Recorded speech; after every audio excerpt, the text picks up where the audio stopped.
بسم الله الرحمن الرحيم والفجر وليال عشر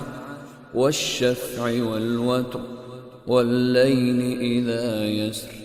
هل في ذلك قسم لذي حجر ألم تر كيف فعل ربك بعاد إرم ذات العماد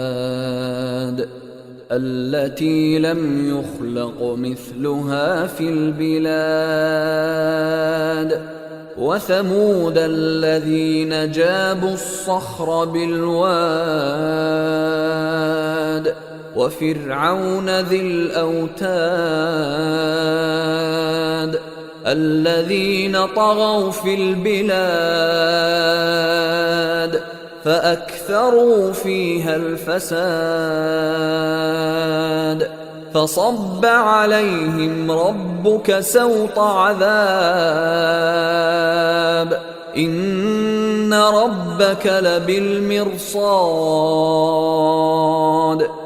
فأما الإنسان إذا ما ابتلاه ربه فأكرمه ونعمه فيقول ربي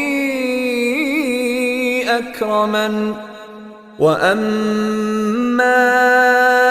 إذا ما ابتلاه فقدر عليه رزقه فيقول ربي أهانن كلا بل لا تكرمون اليتيم ولا تحاضون على طعام المسكين وتأكلون التراث أكلا لما وتحبون المال حبا جما كلا إذا دكت الأرض دكا دكا وجاء ربك والملك صفا صفا وجيء يومئذ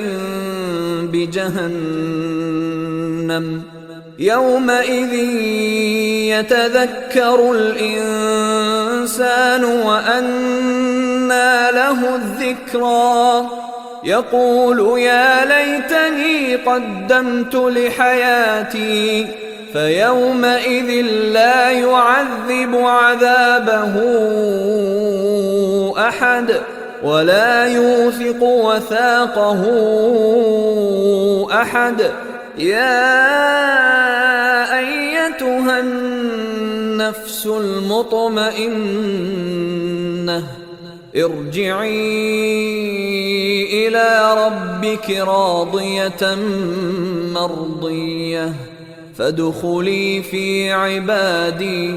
وادخلي جنتي.